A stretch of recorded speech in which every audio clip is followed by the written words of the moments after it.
And I mean, like, everyone's trying to tell me their issues, and I'm like, bitch, can you just cue up my drums? Thanks.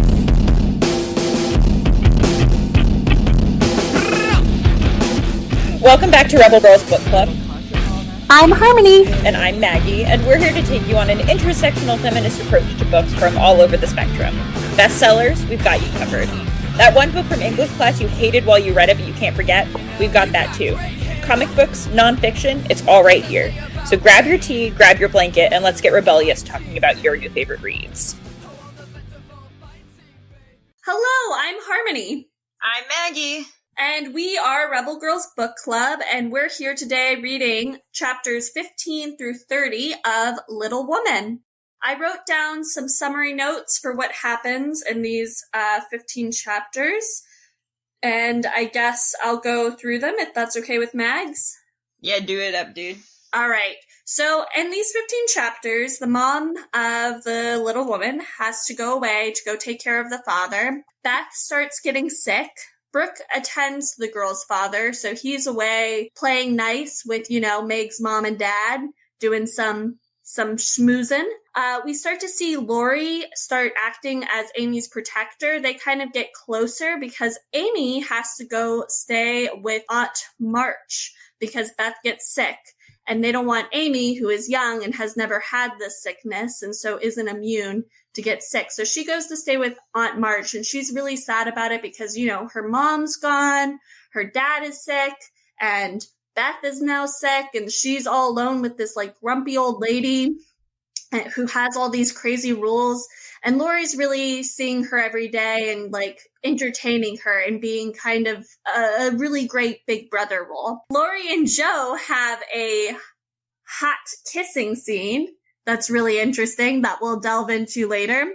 And then Beth starts to get better around Christmas time, and the father returns! Yay! And then Meg decides that she likes John because Aunt March is rude, essentially. Harmony, that's I think the most intense summary we've ever had on this show so far, and I'm into it. You really broke it down for the people what happened. For the people, I got really into this one. Where do you want to start with all of this, then? I had some thoughts and feelings, but I want to hear about your thoughts and feelings. They're probably a lot nicer than mine. Oh, I kind of want to hear about your mean thoughts and feelings. I think that I had some trouble on page 190 when Joe is really sad that it's in Dark Days. On that chapter, Joe starts getting sad about Beth being sick. And so she starts to say, let's see. It does seem as if all the troubles came in a heap, and I got the heaviest part on my shoulders, sighed Joe, spreading her wet handkerchief over her knees to dry. Doesn't Meg pull fair? Asked Lori, looking indignant. Oh yes, she tries to, but she can't love Bethy as I do, and she won't miss her as I shall. Beth is my conscience, and I can't give her up. I can't. So I wanted to talk to you about that, because both Meg and Joe have kind of their pet sisters. Meg has Amy and Joe has Beth. And it seems kind of possessive and maybe a little bit belittling of everyone else's relationship. Joe's reaction here, it reminds me a lot of when we were freshmen in college. We had a lot of older friends, and I know that Kate and I, in particular, made friends with some senior girls who dubbed us their mini-me's. And I don't know how you feel about that, that weird possessiveness that Joe seems to have with her relationship with Beth.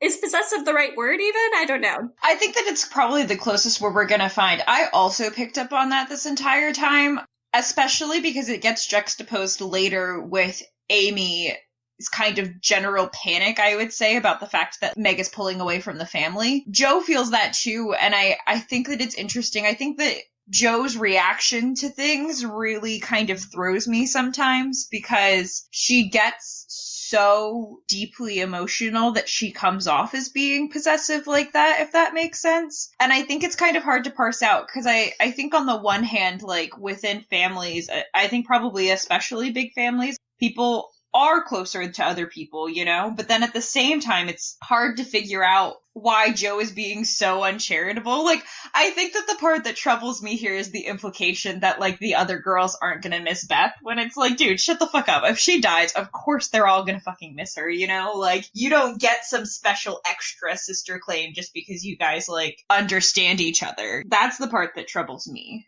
Yeah, and I also think, too, that maybe it reminds me of, like, you know that how some people get about the title best friend, where, like, you can only have one? Yeah. It kind of reminds me of that sort of possessiveness, as in, like, I have many best friends, and I don't have the same relationship with all of them, but that doesn't mean that they're any less important to me, just because they may not appear as close, just because I don't talk to them every day, as I may with another friend, does not mean that those people aren't equally as important to me. And I kind of feel like it's a similar sort of thing here. You're right, like maybe they do quote unquote understand each other better, but that it just seems to really diminish the relationship that like Amy and Beth might have, or Meg and Beth. I mean, everyone has a great relationship with Beth because she's beautiful and sweet and adorable.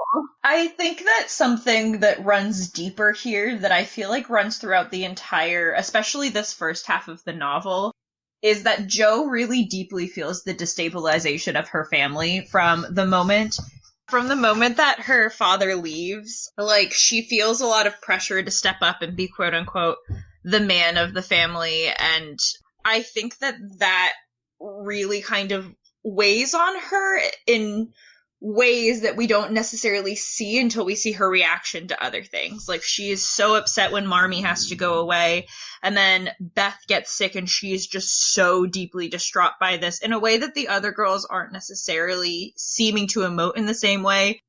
And then we learn that Meg gets married, and she, like, freaks out about that a little bit because, like, she's gonna be leaving the house, and, like, I think that for Jo, a lot of it is, like, this idea of the destabilization of this family unit that she holds really dear. But when you put it in the context as well of the oldest children, Meg and Jo are really the only ones that, like, remember what family life was like before. You know, they're the two oldest.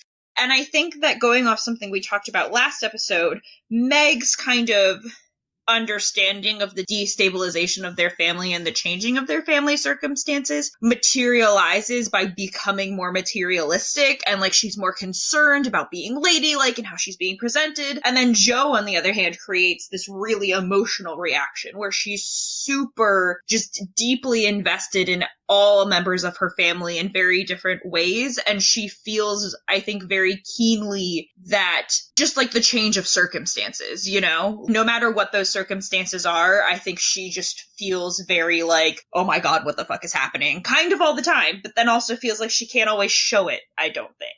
Yes, I would think that's very accurate, because I think to a certain extent Jo has a really strange relationship with femininity, and I think that if she were showing her emotions in a more typical or girly way, she would see that as weakness. And we have several scenes in which she feels strange for crying, or she insists upon not crying. But to go back to your point about the destabilization of the family unit, a few chapters later, on chapter 20 in my book, it's page 207, the chapter is called Confidential. That's when we first start to see Jo and Mrs. March talk about how essentially Mrs. March knows that Brooke and Meg are going to get together, and how Jo starts to realize that Meg is falling in love.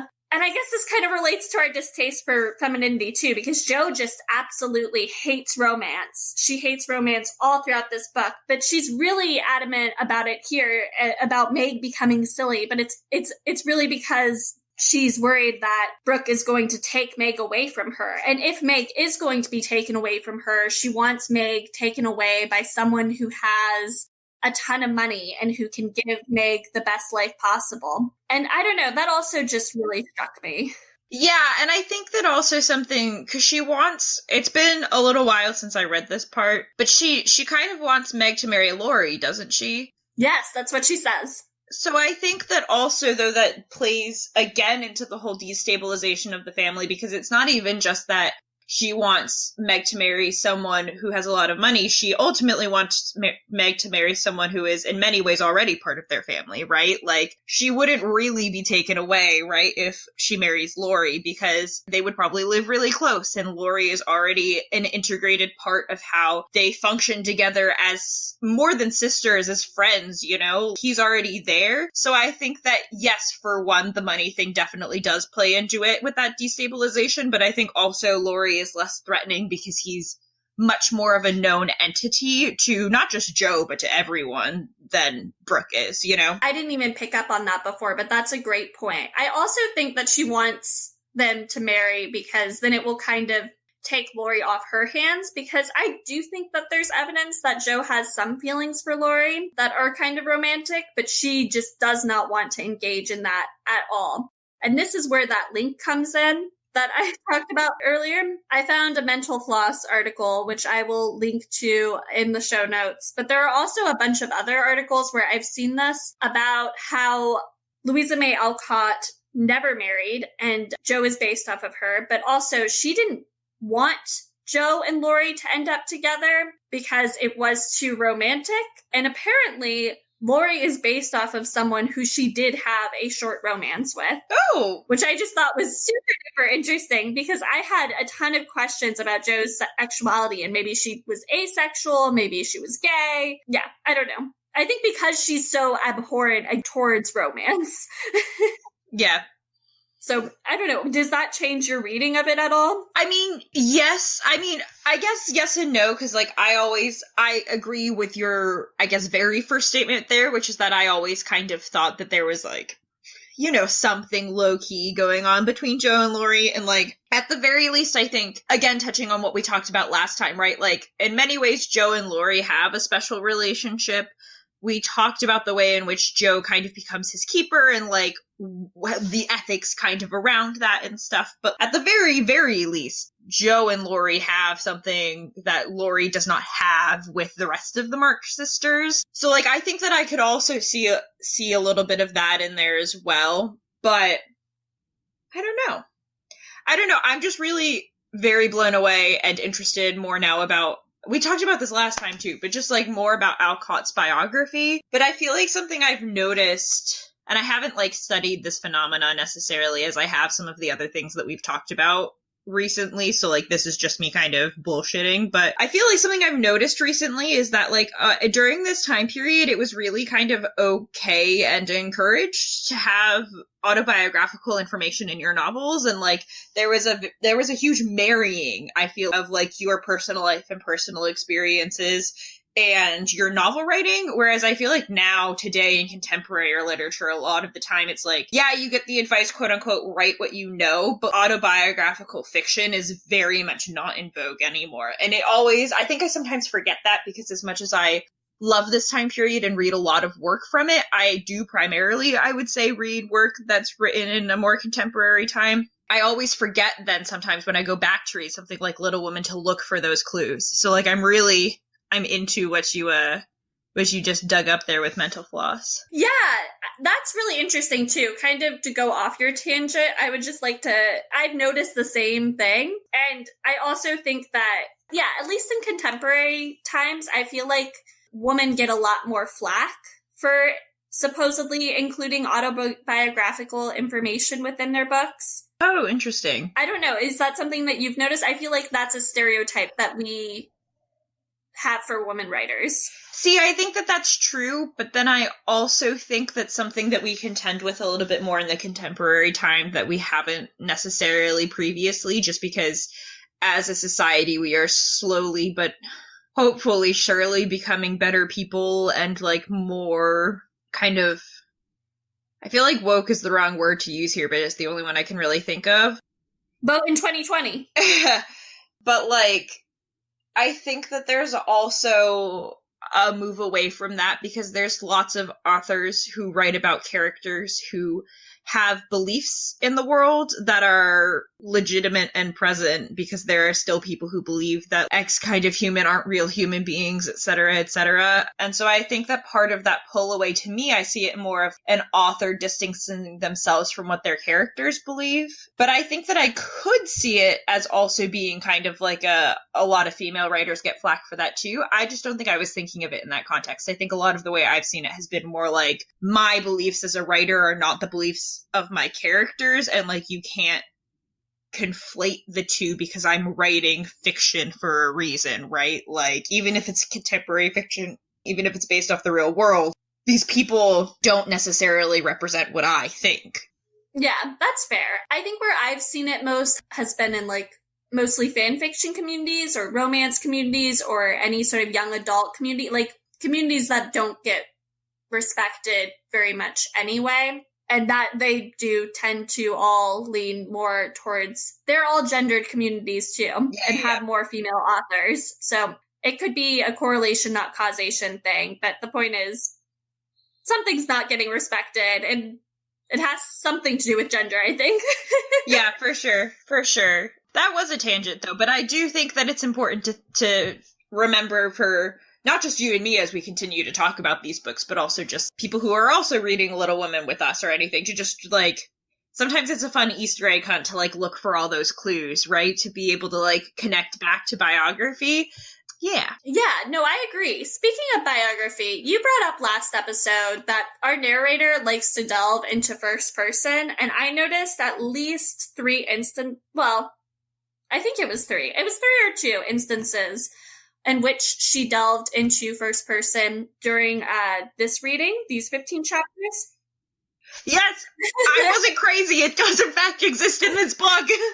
It happens a bunch, actually. But I wonder, too, while I was looking at that Mental Floss article, Alcott published this book serialized within newspapers and stuff, and her writers often wrote into her, and that's why some of the choices that she made at the end of the book end up happening, apparently. Like, she did not want to make certain choices, and I'm not going to go ahead and say them in case somebody hasn't read this book.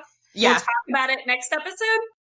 But yeah, I don't know. I think that there's maybe some conversation happening there with the writers. And I'm wondering too, we'll touch upon it. I want to touch upon that again, but it's maybe we'll talk about it later. The important point for now is that it is true that, like, in the craft, there's something weird going on here. But I agree with you because I've started to, read our part 3 section for this, that I think it might be more relevant to delve into why it happened in the third part. But yeah, it is true. In the craft here, we do see the narrator kind of breaking its third person kind of omniscient thing and, like, inserting its own opinion. I wonder, now having read some background about Alcott and her own opinions, I feel more inclined to view what she's writing in a critical way and maybe to question whether or not her beliefs actually match the morals that are set out for us in this book. Oh, yeah. For 100% sure. And I mean, I think even before that research, we were kind of touching upon this a little bit last week as well, with the idea of, like, Little Woman. Oh, no, you know what? It wasn't in that episode. It was in our Anne of Green Gables episode. We talked about it a little bit, and I think that episode will in fact be out by the time this episode comes out, so it's okay to talk about. Yeah.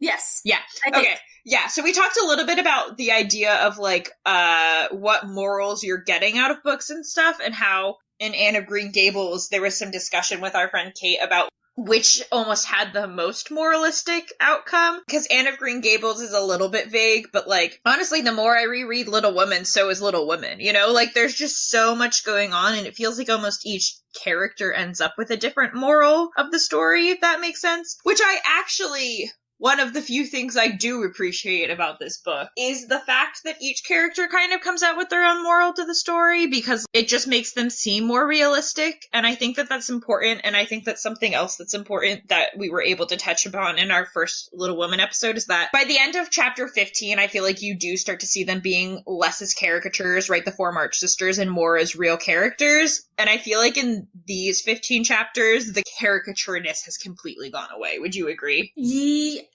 Not completely, but a lot. No, yeah, I agree. Because I think that they're all developing as real quote unquote little women. Yeah. Like they're all developing their own personalities and they're not kids anymore. And the book does a lot to show us how much they've changed and are Yeah, the book does more to show us how less one-dimensional they are as a part of their growing up. Should we talk a little bit about Amy getting the ring as a symbol for morality? Oh, yes, here we go. Okay, so I felt so conflicted about the fact that, I don't know, I don't remember the Amy scene as much, that chapter with her going to Aunt March's and being super miserable, but essentially she goes to Aunt March, she's super miserable, she starts becoming really religious, which is interesting, but like in a little kid way. It's not a super deep way. And at the end of it, she ends up, she ends up getting a special ring for essentially being such like a good girl and being a proper little lady while she's with Aunt March. Which I think is especially important because it was kind of put in juxtaposition to the way that Jo had been behaving. Continue. Yes. So what do you think about that? Like the ring it's just weird because this book is so anti-materialistic in a lot of ways. Can you, it's on page 206. I'm having a hard time finding it in my Kindle edition. Would you mind reading a little passage from there? She's just talking to her mom about it. Let's see.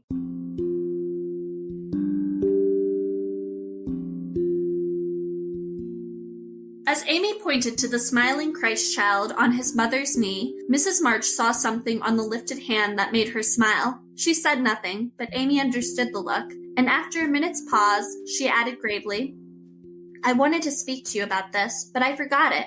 Aunt gave me the ring today. She called me to her and kissed me and put it on my finger and said I was a credit to her. She'd like to keep me always. She gave that funny guard to keep the turquoise on, as it's too big. I'd like to wear them. Mother, can I?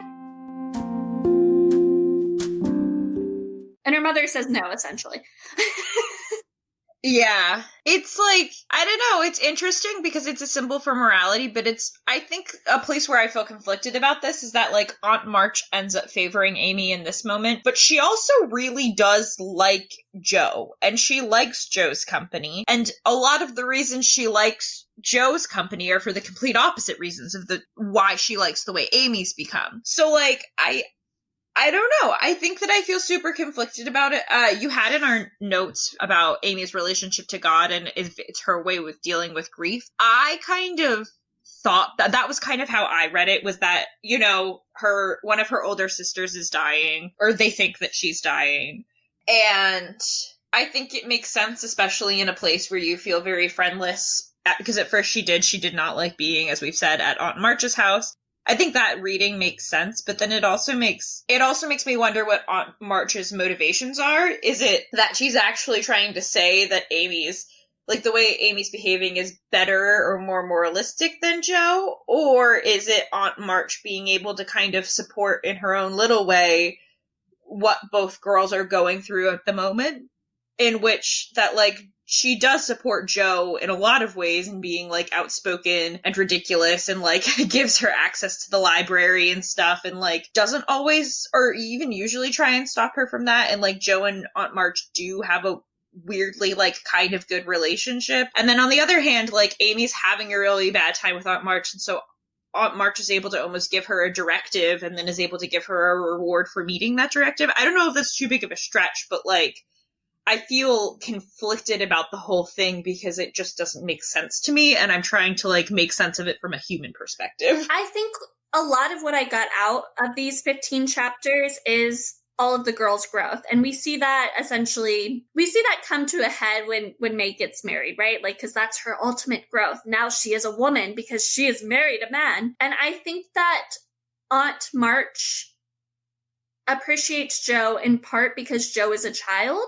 Like, they're all still children at the beginning of the book. Yeah. Amy, however, and we'll see this after the time jump especially, but Amy is really becoming a little adult and, like, how a quote-unquote proper lady should be. And Jo, by the end of this section, these 15 chapters, has not... She's running wild. Yeah, she's running wild.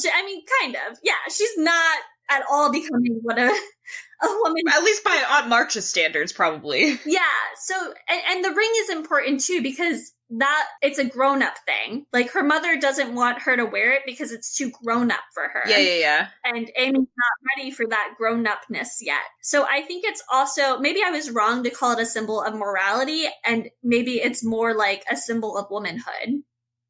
Ooh, I think that it's kind of both, though, because I think that part of growing up is discovering your own brand of morality, whatever that ends up being, which, I mean, obviously in this time is kind of supposed to be the Christian religion that's being subscribed to at this moment, especially given the fact that, they have a reverend, pastor, father, I don't know the appropriate terminology given their specific sect of Christianity, but, like, they have a religious leader as a father, essentially, So, like, I think that it's both, because I think that also, going off of your point, like, when you're a kid, you're allowed to make mistakes, and you're, like, allowed to be kind of immoral sometimes. Because even at this time period, they understand to a certain extent that, like, kids are developing all of those things. Like, you don't just come out of the womb ready to go, good person, like, you have to develop all of that. So I think that I would agree with that, but I would say that morality and womanhood are probably in that way intertwined, in the sense of you as an adult are generally expected to have a pretty full sense of what your, like, morality is and what your religious sensibilities are, etc., etc.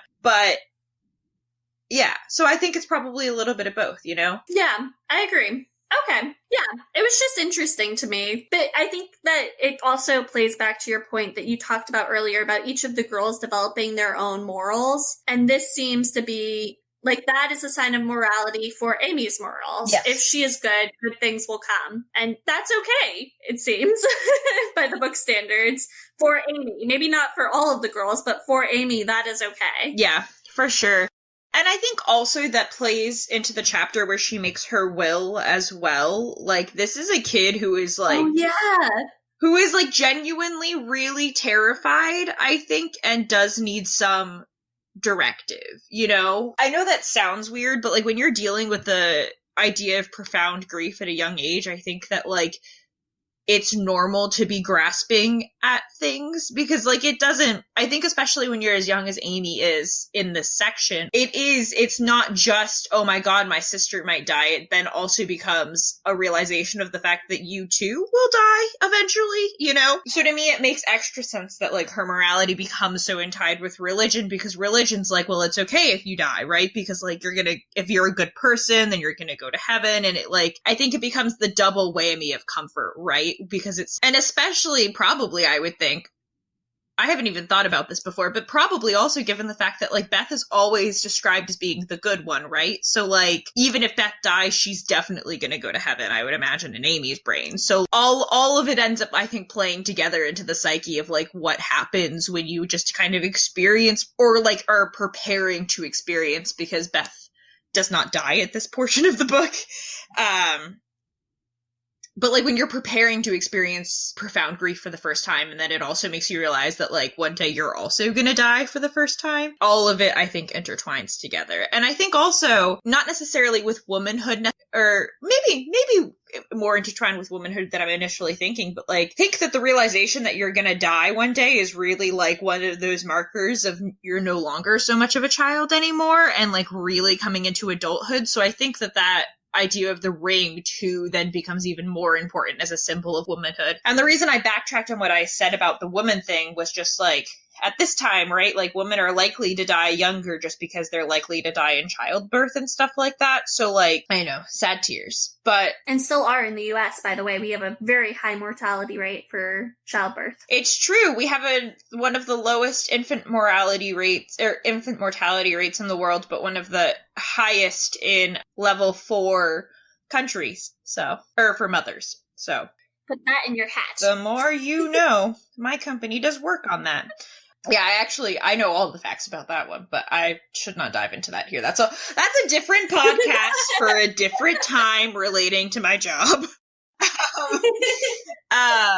But yeah, you know, so like I probably in that sense, even girls at that time probably have to come to that realization younger than boys do, right? Because it's just more likely to happen to you with shitty medicine and pushing things out of your body, you know? Yes. Wow, that was a huge tangent. I might have to edit the hell out of that. There was points in there somewhere. You're okay. You don't have to do all this editing by yourself. You're all good.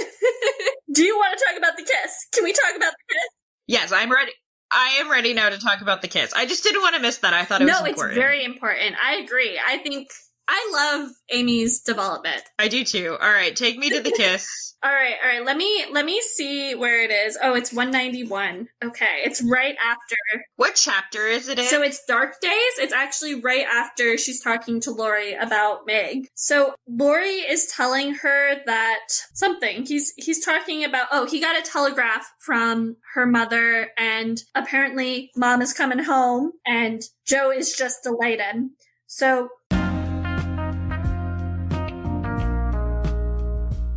Jo grew quite white, flew out of her chair, and the moment he stopped speaking, she electrified him by throwing her arms around his neck and crying out with a joyful cry, "Oh, Laurie! Oh, Mother! I am so glad!" She did not weep again, but laughed hysterically and trembled and clung to her friend as if she was a little bewildered by the sudden news.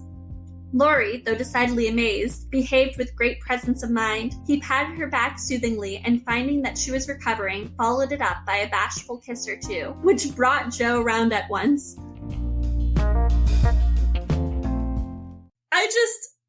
Essentially, Jo is, like, not cool with Laurie having kissed her, and she's talking about how it's dreadful, and, she couldn't help but flying at him because of the good news, and not to give her wine because it makes her act badly, and Laurie's like, "Oh, I didn't mind it."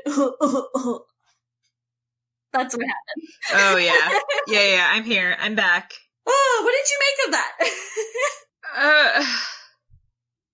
It just felt weird. I don't know. The whole thing was just weird. That's how I felt about it. But, like, I don't know why I felt weird about it. I mean, I think, for one, the, like, implication that, like, Jo felt not herself because of the wine is, like, really very, like, oh my god. But then also the fact that, like, it's implied that Laurie has great presence of mind to kiss her. And then also, I think that the word bashful there is really important because, like, it implies a lot of things. The first, that he was nervous to do it. The second, that he had probably been anticipating doing it for a long time. The third being that he didn't know how she was going to react. You know, like, the list goes on, which I think very much paints Laurie as not being the villain for having kissed her, you know? Like, I don't think that that was what it was supposed to be. And I think also what makes me sad about it is that, like, for Jo, to me, it seems like there's a great sense of shame about anything romance. Like, it doesn't seem to have anything to do with Laurie. It just seems like, I don't know. To me, it just, like, her reaction to the whole thing reads as, like, her feeling kind of ashamed about the idea that she could even be read almost as a romantic person, or, like, be interested in that or anything. I don't know. I have too many thoughts. No, I get that. I think, so I had a very different reading of it the second time than I did the first time. The first time I read it a lot like you, and I think that's probably a more accurate reading. But the second time, I just really feel for Laurie, and I did kind of find it a little romantic. I don't know if that was just, like, me really wanting to put a romantic spin on it, but it is weird. It's hard. It's weird because Laurie, throughout this book, continually makes advances at Jo. And Jo's continually like, "Look, I just like you as a friend. Can we just be friends? Like, I love you, but it's as a friend." Yeah. I think I agree with you though. Like, I do feel, I think, a smidge bad for Laurie because, like, he does clearly just care for her. And I think the hard thing about it is that, especially because we're not in Jo's head, is that it's really difficult to tell from the way it's written whether she actually doesn't like him like that, or if she feels like she can't or isn't supposed to for whatever reason, or, you know, like, she feels like she shouldn't be the romantic one, or that she has to focus on her career or whatever, which, I mean, is all, like, very modern sensibilities, but I think really kind of comes up here as well. And I think also what's important to think is that while Laurie has that silly reaction of being like, I don't mind, you know, like, I think for the most part, Laurie really does respect Joe's boundaries, even to the point where Alcott does make it clear that, like, he did not kiss her directly in the moment. It specifically says that finding that she was recovering, decided to kiss her. Like, he didn't do it to take advantage of her emotional state, you know? Like, it was, I think that he is as respectful as possible with her and her emotional boundaries, at the very least most of the time, you know? Yeah. Not to say he doesn't make mistakes, because I think he does, and I do agree with you that there is kind of a weird back and forth between the two of them, where eventually it's like, Laurie, Brad, you need to, like, give up if this is what she keeps saying to you. But, like, he doesn't typically push her past her limits. Yes. And it's hard in this scene too, because you're right, like he did wait until she calmed down, and then it says that he gave her a kiss or two. Yeah, and she pushes him away gently. Yeah. Yeah, and it's just like, so I had read this right after reading about Alcott's person that she based Laurie off of the second time when I read it. And I'm like thinking of an old like romance movie, and that's what gave me all of the feelings. But initially my text reading was similar to yours, where it was like, this is just a sad situation. And like, I feel bad for Joe and for Laurie because he loves Joe, supposedly. But like, it's, yeah, I don't know. Consent is weird, man. Wow. Okay. Yeah, it is. And I think it's probably especially weird reading it in this modern context, because she could have pushed him away gently, just because I think especially with this time period, with this kind of book, to say that she did otherwise probably would have been kind of bold and sort of an affront, especially because he's kind of the hero of the situation and stuff. So, like, it's hard to know. Although she is rough with Laurie. Like, she does hit him and she does push him away, and like does make fun of him earlier in last section when he admitted at camp that he would prefer Joe to all the other girls. She made fun of him for that. And that had romantic subcontext, I think. I think it does too, but I think that it's a little bit different here because this is one of the first times where he's the deliverer of really good news here, and I think it paints him more in a kind of adult light, whereas the other stuff was still a lot more, I think, I don't want to say childish as in like not valid, but I think that this is one of the shifts where we start to see them become more adult. Because as much as Laurie has, as you're saying, admitted previously, like verbally to kind of his feelings for Joe, this is the first time, at least as far as I remember in the book, that he's ever tried to physically act on it in any way. It might be the only time. Yeah, so like to me it just feels a little bit more like a little bit more of a turning point, you know? Yeah. Okay. Do we have anything else we want to say about this scene? No, I'm all good. All right. Can we talk about John and Meg? Yeah. Oh, well, it's on page 210 for me. So, to go back, Joe's like talking to her mom. She doesn't want Meg to leave. Her mom is like, I'm not ready for Meg to leave yet either. She can't marry until she's this age, but it's probably going to happen. And Meg comes in and the mother says, let's see, on 210. Do you call him John? Asked Meg, smiling, with her innocent eyes looking down into her mother's. Yes, he has been like a son to us, and we are very fond of him, replied Mrs. March, returning the look with a keen one. I'm glad of that. He is so lonely. Good night, mother dear. It is so inexpressibly comfortable to have you here, was Meg's answer. The kiss her mother gave her was a very tender one, and as she went away, Mrs. March said, with a mixture of satisfaction and regret, she does not love John yet, but will soon learn to. So what do you make of that sentence there about not loving John yet, but will learn to? I have always read it sort of as kind of like a kind of mother's intuition thing, but also as also like a mother knowing more than Meg trying to let on thing. Because the thing is that, like, I think it's pretty clear up to this point that, like, Meg has a pretty serious crush on John, even if she's not necessarily admitting it to herself or anyone else. And to me, I kind of read it more as, like, she's not a woman yet. Like, she does not love him deeply, but, like, we're kind of on that precipice. Okay, that makes sense to me. I think that was confusing to me throughout the entire book. That concept of not loving someone, even though you definitely are infatuated with them and maybe want to be with them and not admitting it to yourself.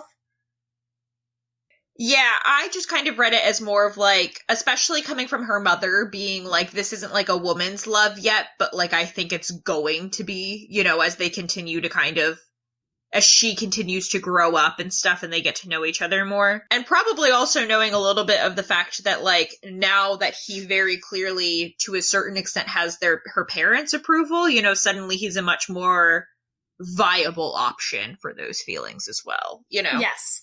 So, last episode, the last time we talked about Little Woman, you asked me what my feelings were on Mr. Brooke and Meg and his relationship, because you thought it was a little creepy, I think, because of the age difference. Yeah. And at the time, I said, in these few chapters, I don't have a problem with it. These 15 chapters that we're reading today is when I start to have a little bit of a problem with it. All right, lay it on me. What's your problem with Brooke? Okay, so when we skip ahead to, let's see, 233, we start to see Brooke like asks Meg to marry him, essentially. And she's still not sure, or he confesses his feelings, and she's still not sure about it. And the author says on page 233, this was the moment for the calm, proper speech, but Meg didn't make it. She forgot every word of it, hung her head and answered, I don't know, so softly that Jean had to stoop down to catch the foolish little reply. So we don't see it as much in these 15 chapters, but words such as foolish start being used for Meg quite a bit in her relationship with John. And also, this whole exchange with John here, again on page, she says she doesn't know yet. And he's essentially like, well, can't you learn to love me? And that feels, it's like weird how pushy he is, first of all. And then he's like talking about teaching her. He says, okay, so she says that she's too young to know what her heart is.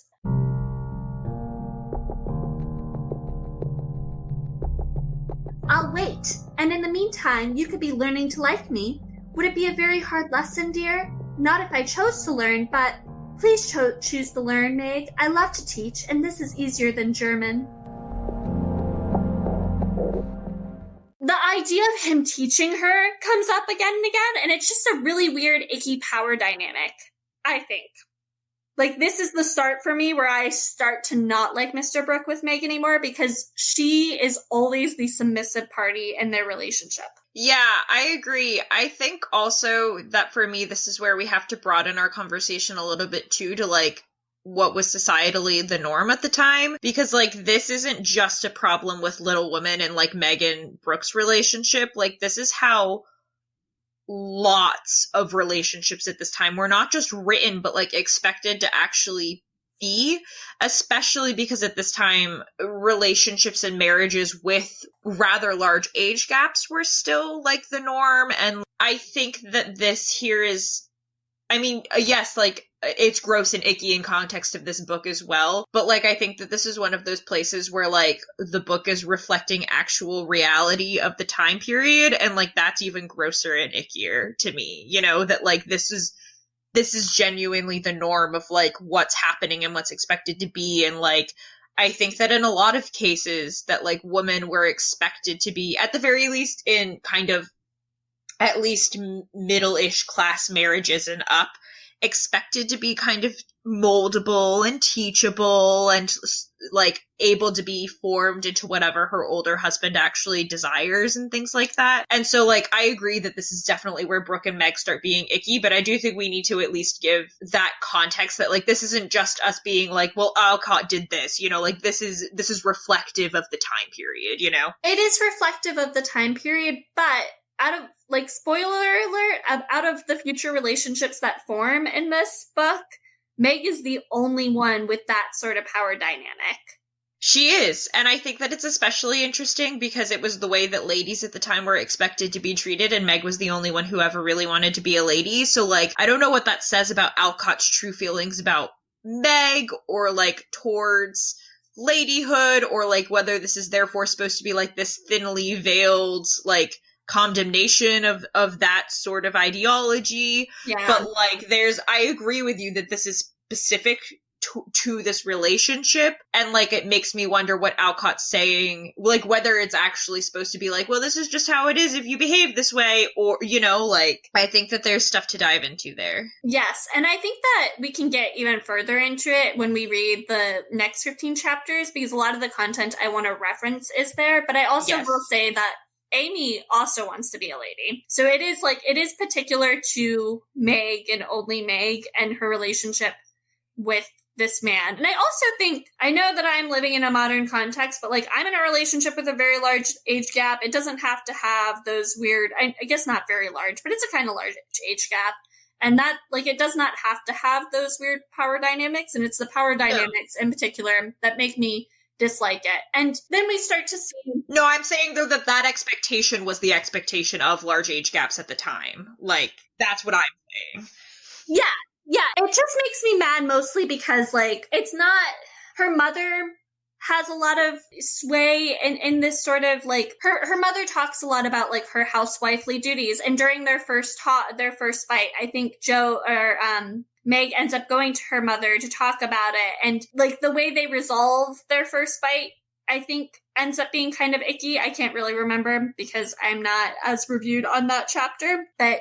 It's like, it's the outside forces that are accepting of this relationship and like putting the words foolish and pushing them on to Meg that make me mad, because the narrator does talk about Meg in those words quite a lot. And I do wonder if it is, you're right, like if it is Alcott making fun of that, because we already know that Alcott did not like marriage and did not want any of her characters to get married, and is doing this apparently just to appease the fans. Or she at least didn't want Joe to get married. Yeah, I feel like there's something going on there that, like, I can't tell. I think that going back and rereading the third part that we have set out here is really going to be the key to try and understand whether this is supposed to be some sort of, like, I don't mean satirization in the sense that it's funny, but, like, an ironic look at, like, this kind of relationship and expectations and stuff like that, or, like, what's happening, because it is complicated and it is gross. And I think also, but I do think that the point that you make about the outside forces is also interesting, because Aunt March doesn't like Brooke, and it's her, like,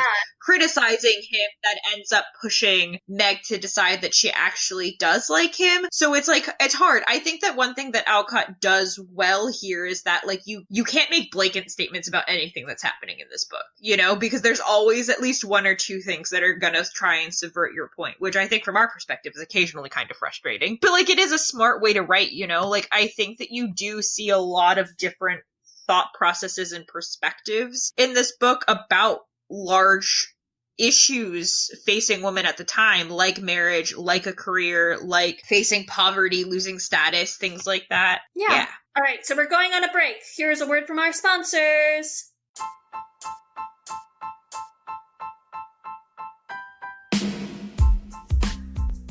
Hey, this is Harmony Birch here from Rebel Girls Book Club. Did you ever wonder how two non-tech savvy dweebs figured out how to make a podcast? We're using Anchor. The app is the easiest way to make a podcast. Anchor gives you everything you need in one place for free, which you can use right from your phone or computer. Creation tools allow you to record and edit your podcast so it sounds great.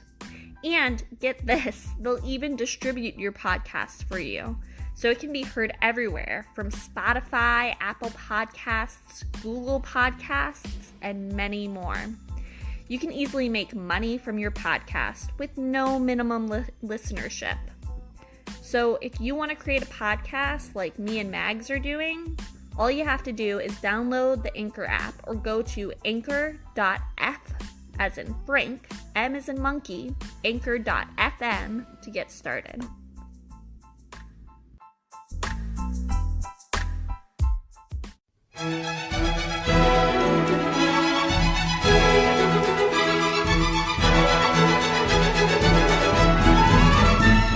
Good morning, Kelsey. I've got to tell you about this Regency romance I just read. Zoe, you're finished already? Oh, I couldn't put it down. Have you read anything new? Not since you asked me yesterday. That's all right. I'll just find something I've read before. But Zoe, haven't you read and reread hundreds of these books? Well, they're my favorites. Far Off Places, Daring Damsels, True Love, and Dukes in Disguise. Since we both love these books so much, what if we made a podcast? Oh, but Kelsey. I insist! Well, all right. Let's do it. Join us, real-life friends and real-life romance novel enthusiasts, every other week on Tea and Strumpets, a Regency romance review, as we discuss a book from our favorite genre and what makes it steamy or tepid. And as the Regency period technically lasted only 9 years, generally we're talking post-wigs but pre-telephone. So whether you're looking for a book to add to your to-be-read pile or you've read our choice already, we've got a little something for everyone. Read along or just listen in. You can find us on your podcatcher of choice, and new episodes coming every other Thursday.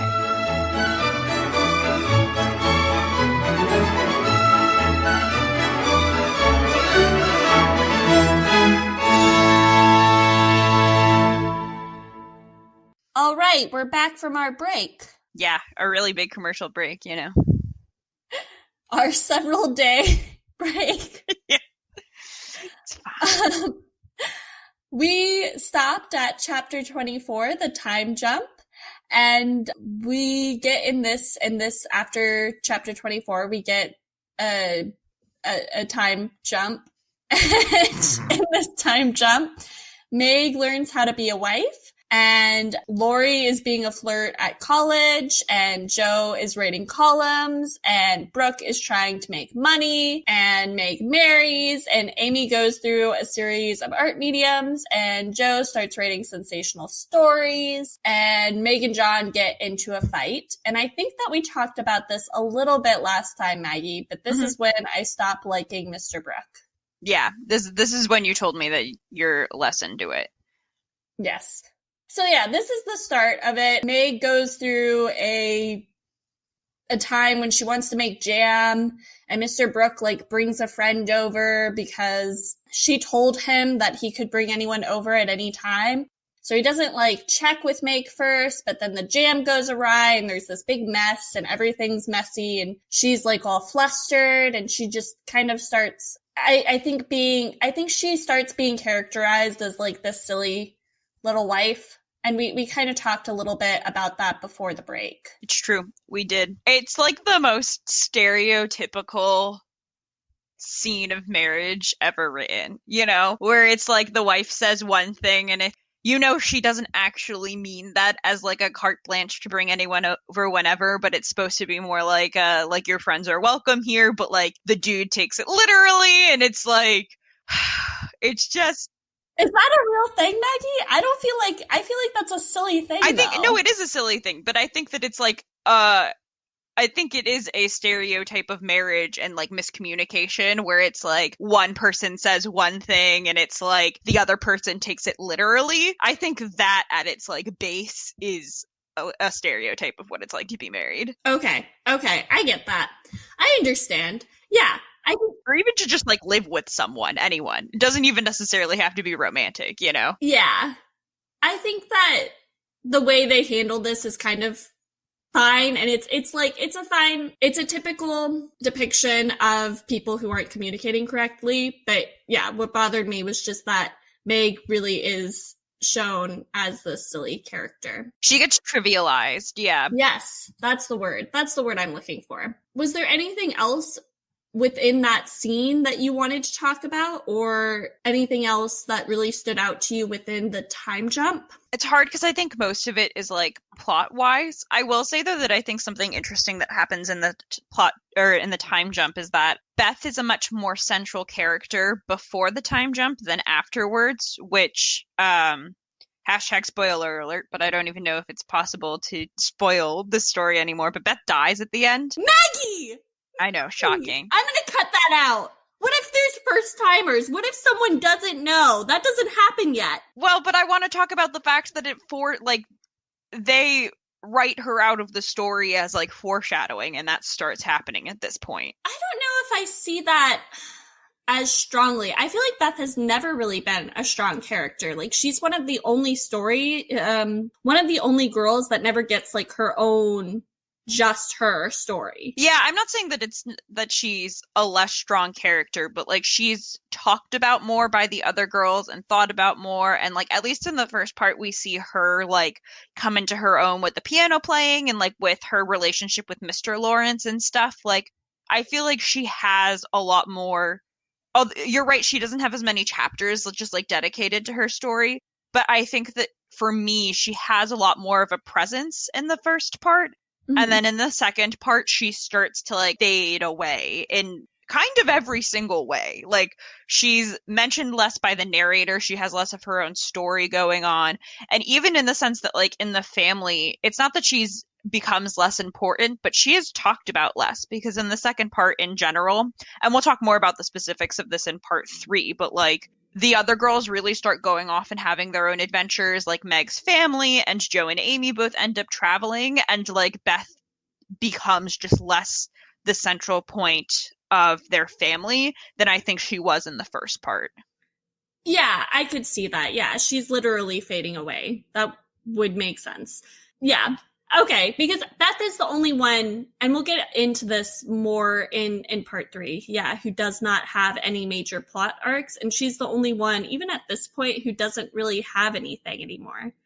Like, she's not even really talked about playing piano that much. No, and I think something that's interesting about the change in Beth, even now, is that I think that Beth was the family glue in a lot of ways when Mr. March and then when their mother left. Like Beth was the glue of the sisters in a lot of ways because she was so like cozy and home-like almost.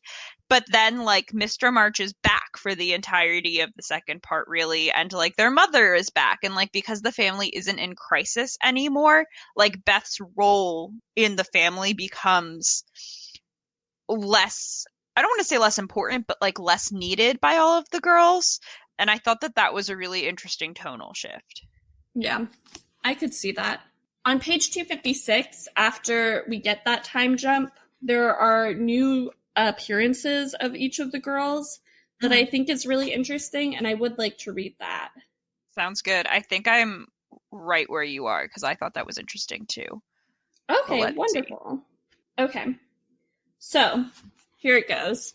As younger girls stand together, this is during Meg's wedding because Meg gets married, as we've mentioned before. As younger girls stand together giving the last touches to their simple toilet, it may be a good time to tell of a few changes which 3 years have wrought in their appearances, for all are looking their best just now. Jo's angles are much softened. She has learned to carry herself with ease, if not grace. The curly crop has lengthened into a thick coil, more becoming to the small head atop of the tall figure. There is a fresh color in her brown cheeks, a soft shine in her eyes, and only gentle words fall from her sharp tongue today. Beth has grown slender, pale, and more quiet than ever. The beautiful, kind eyes are large, and in them lies an expression that saddens one. Although it is not sad itself, it is the shadow of pain which touches the young face with such pathetic patience. But Beth seldom complains and always speaks hopefully of being better soon. Amy is with truth considered, quote, the flower of the family, for at 16 she has the air and bearing of a full-grown woman. Not beautiful, but possessed of that indescribable charm called grace.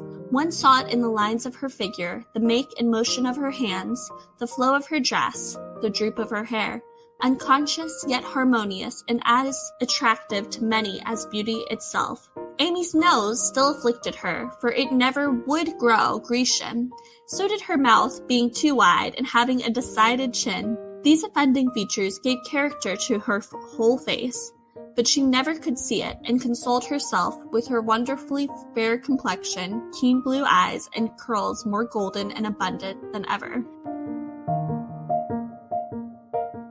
Whoa, that was long. It was long.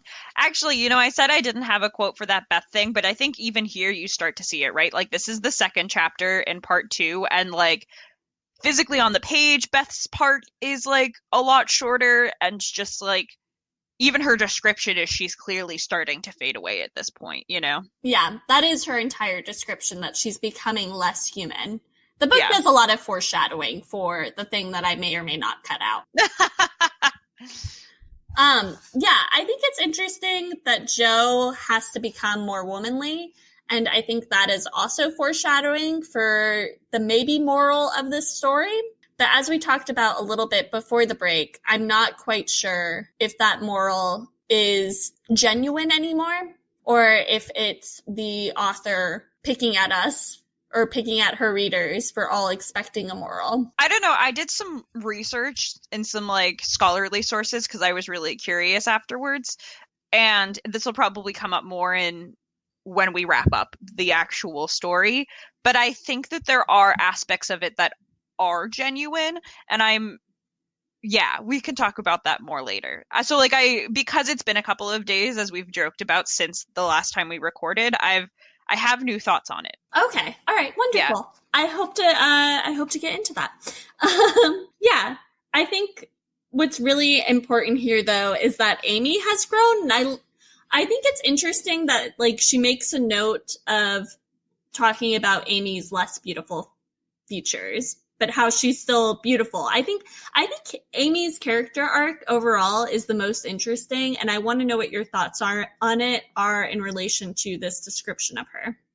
Yeah, I do too. I think that it's interesting because this reminds me a lot of other works at the time where like it was okay if you weren't pretty as long as you had the poise to carry yourself. Mm-hmm. And I think that that's a lot of what's happening here with Amy's description, where like she's not traditionally pretty, but like she's come into herself as a woman and she like knows how to carry herself and things like that. And like those things become more important than just being kind of traditionally pretty, which I think is really kind of symbolic of the way that Amy has grown, because when she was younger, in a lot of ways, she was a lot vainer. You know, when she was 12, she was really concerned about how she looked and how her kind of entire family appeared and what everyone thought of her, which like makes a lot of sense. She was 12 at the time, you know, like I think that's pretty across the board the way 12-year-olds think. But I think that a lot of her character growth becomes for the fact that like she becomes more introspective and like slightly less materialistic and like concerned with what people think about her and things like that.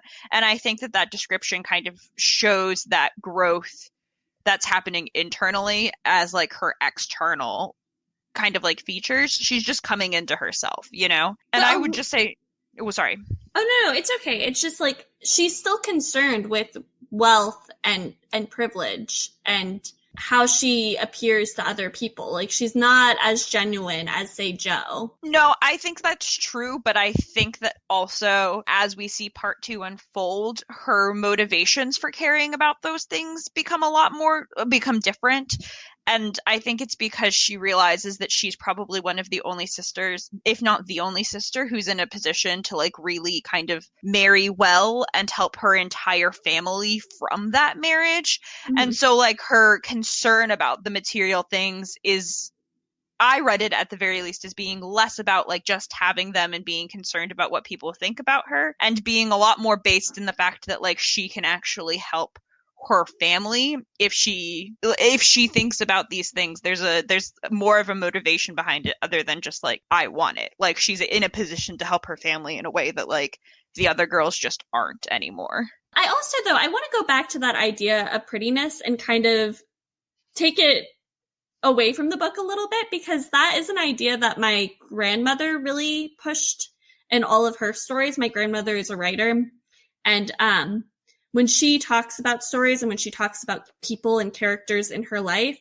she does use that idea of like, well, she wasn't traditionally pretty. She was a little plump, but all of the men fell all over her because she was such a lady and she just smelled so good and was always so clean. And so I guess like... Wow, Harmony, roast your grandma harder.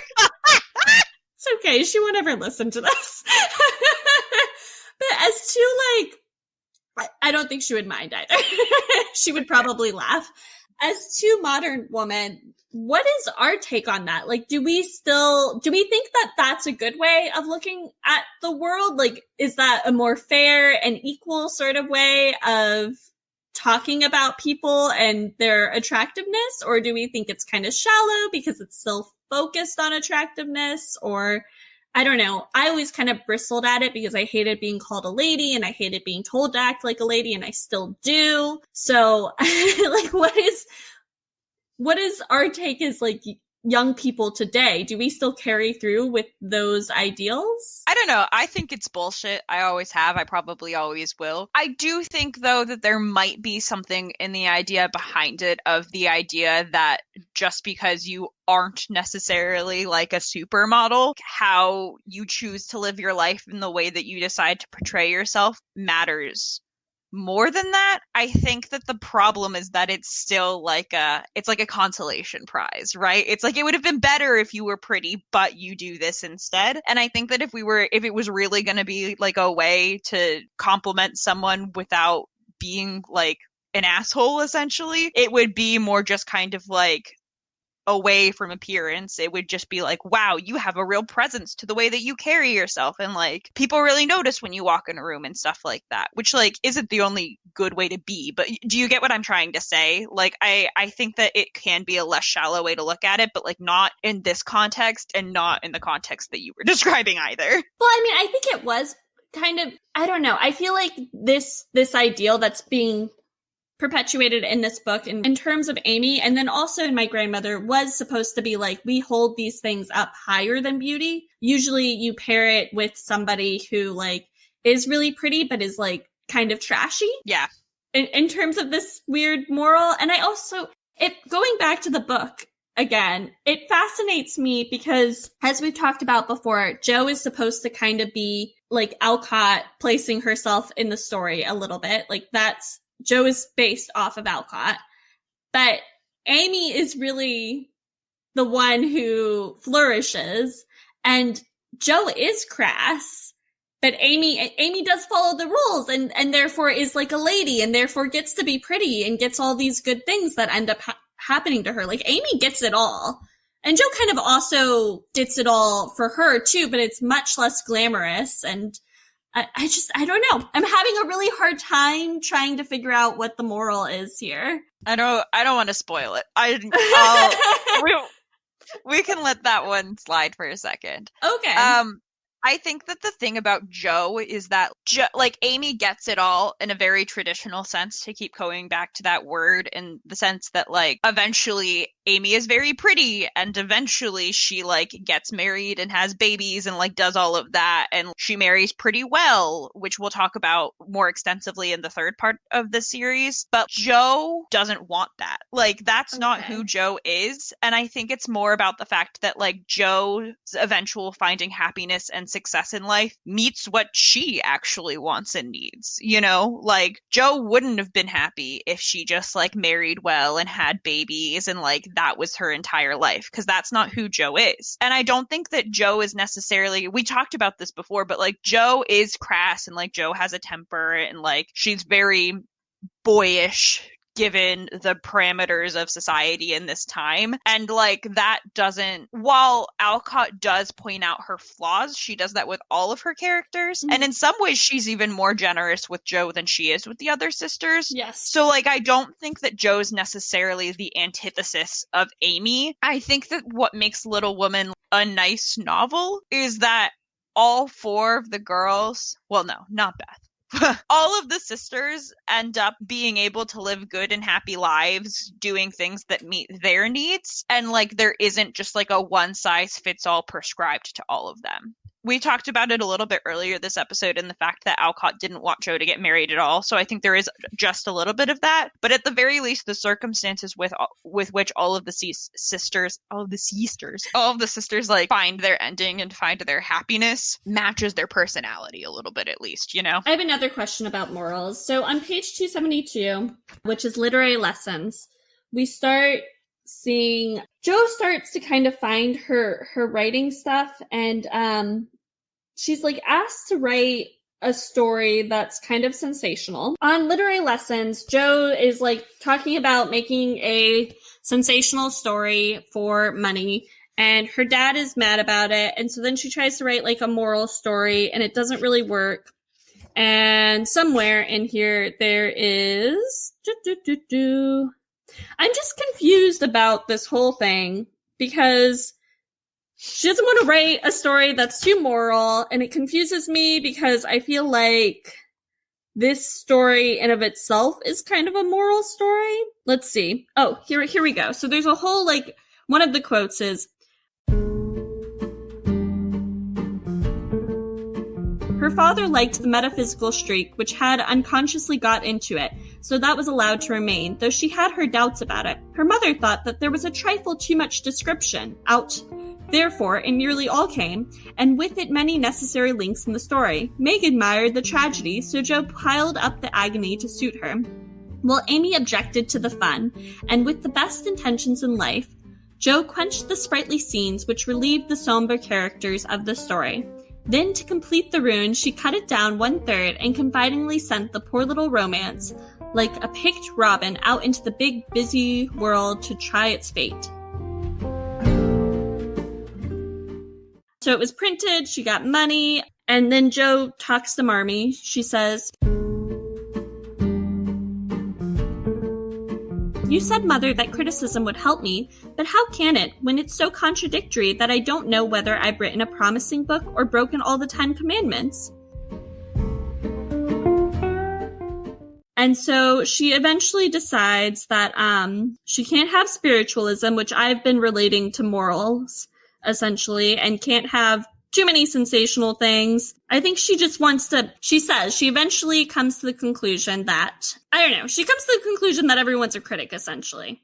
But eventually, I think, later in the book, she comes to the conclusion that what she's really good at is writing truth. And it's just strange to me because this book was published in, like, little periodicals, and so our author, Alcott, did get a lot of criticism for it.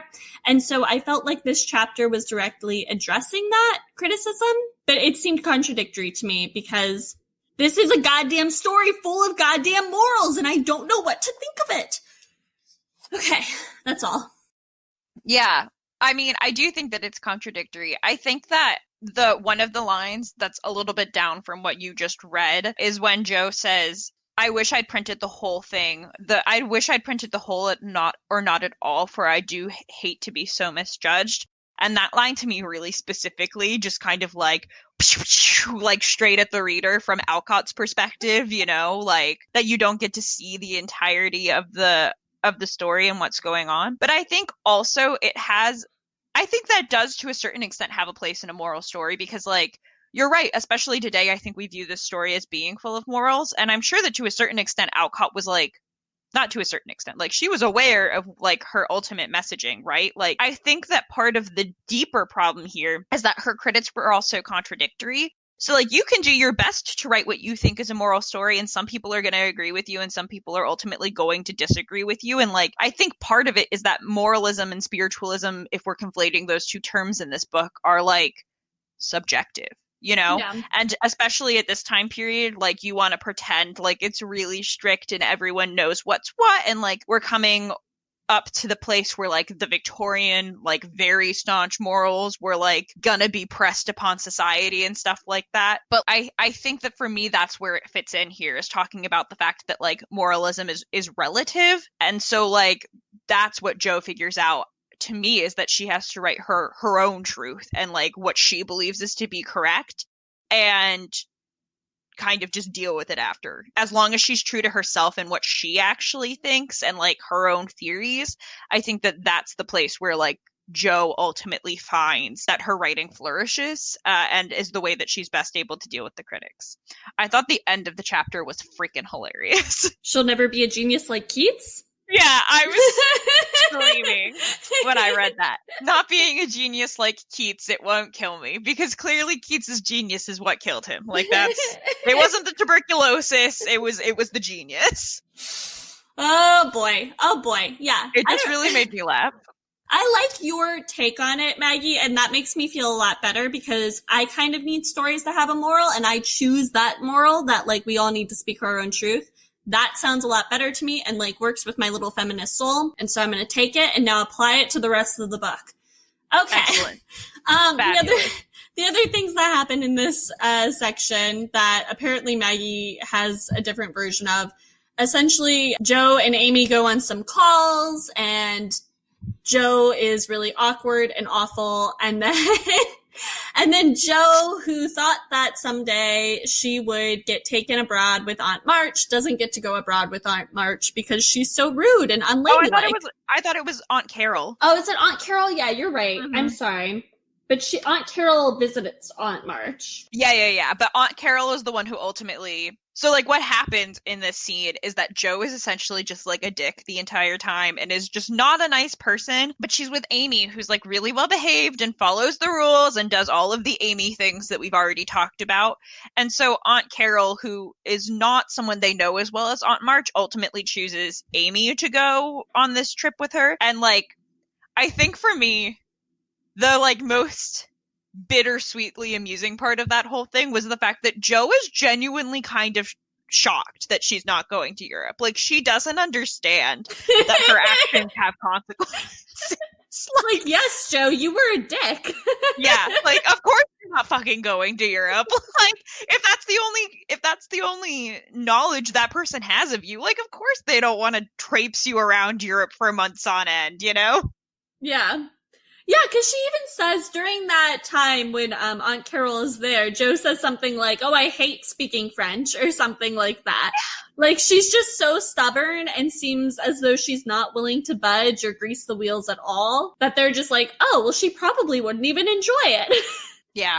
It was just, but then at the same time, it was important. I think the thing that bothers me about that scene, as much as it is kind of like really funny also, but I think the thing that bothers me is that to me, it doesn't really fit in with Jo's character, because Jo has been forced to go other places, like with Meg earlier in the book and even with Amy. And even when she's not happy to be there, for the most part, she's able to put aside her feelings because she knows it'll make her sisters happy. And the thing is that like, everything that has to happen for Amy's plot to move forward, and ultimately like the rest of the book, happens because she goes to Europe and Jo doesn't. Yeah. So like, it just felt kind of like a cheap shot as a way to like get Amy to Europe while Jo wouldn't get to. I don't know, it didn't fit in for me with her character, especially at this point in the story when she has, for the most part, kind of mastered her temper and things like that, and is becoming a little bit more quote unquote ladylike and stuff like that. It just, the timing of it to me, it just felt like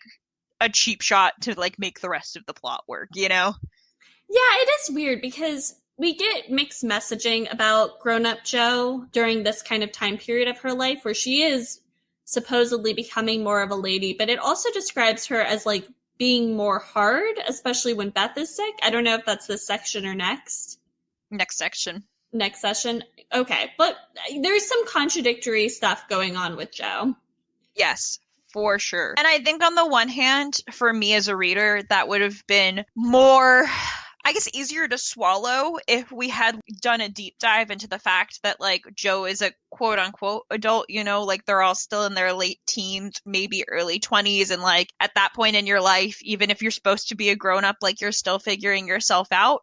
But I don't think we really get that from Jo's story. And instead we just get this like contradictory mixed messaging, you know? Yeah, which is strange because I feel like in the beginning, Jo is the most fleshed out character. For sure. And we do kind of, I mean, we're going to get to follow her a little bit more next section, but I feel like we are moving away from Jo's character and her character arc. Really, the entire last half of this book is ultimately about Amy. Like, no, it's true though, you know, like the other sisters all have their things that are going on. And I will say that I think that Jo probably gets the second most like screen time, so to speak. Yeah. But like it very much shifts to suddenly this is a story about Amy because like Amy is kind of saving her family through marriage. Like it's very weird. Oh, is that why? I don't know. I just thought it was like, I don't know. I couldn't read this. I thought Amy's whole character arc, like, I love it, but I'm also just confused by why it is the way it is. But it's a wild ride. It's a wild ride. I think that's everything I have to talk about this section. Maggie, what are you reading? Oh, fuck. What am I reading? I am reading The Memory Police by, one second, let me look at the author's name. I'm reading it on audio, which is unusual for me. Ooh. But it's a really good audiobook. Oh my gosh, just tell me who wrote this fucking book. No, I don't care about the narrator. Oh my god. Scribd just won't tell me who wrote it. I'm reading a book called The Memory Police. And it is by... Let me Google it. It's by Yoko It's by Yoko Ono? Oh. I'm reading a book called No, it's by Oh, okay. it's by a woman named Yoko Ogawa. I was like, Yeah. what? My favorite not beetle? Okay. I haven't read the it's not by past 2 Yoko days Ono. because What are my you reading, schedule Harmony? changed drastically. But I was reading Jonathan Strange and Mr. Norrell, and then a few days ago I started audiobooking, without knowledge that Maggie was also reading this, The Ghost Bride, which is a book Maggie read recently. That's what it's called, right? The Ghost Bride? Yeah. Yes. Yeah. I don't remember. Yeah, by Yang Chu. It's funny that you didn't know that I was reading it because it was all over our social media. I did it like the a day couple of days. you posted your first social media picture, like the day I started audiobooking it, because I had forgotten my book at home and I was at a cafe, and I think it was, I don't know. It might have been like last weekend or the weekend before. I don't remember. I think it was last weekend. It might have been the day of, actually. The point is, I started it very recently, and then you posted that picture. That's funny. What are you doing for homework, Maggie?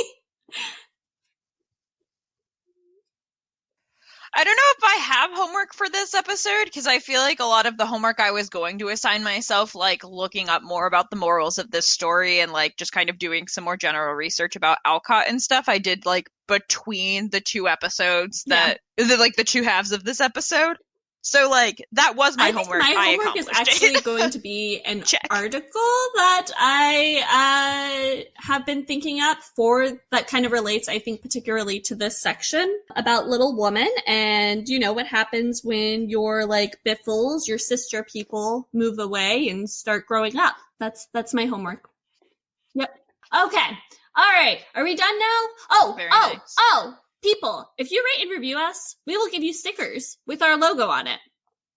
What you have to do, anywhere in the world, you gotta like send us an email or a Facebook message or an Instagram message, whatever. We're Rebel Girls Book Club on basically everything, except for Twitter, in which we're Rebel Girls Book 1. Anywho, you gotta send us a picture with your review, right? And then you send it to us, and you send us a place to mail out the sticker to you, and we will send you a sticker with our logo on it. Maggie, do you consent to this?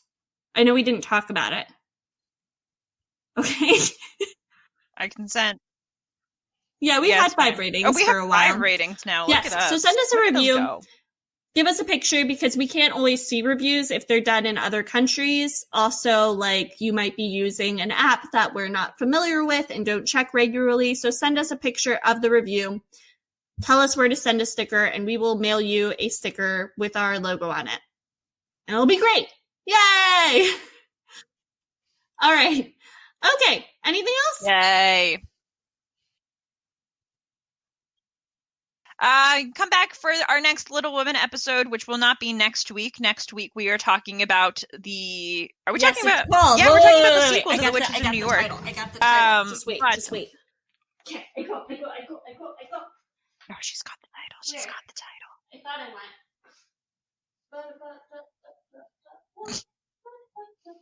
For those of you who don't have the privilege of seeing Harmony right now, she's standing desperately in front of her bookshelf looking This is for gonna this be book. fun to Instagram because it's super duper pretty.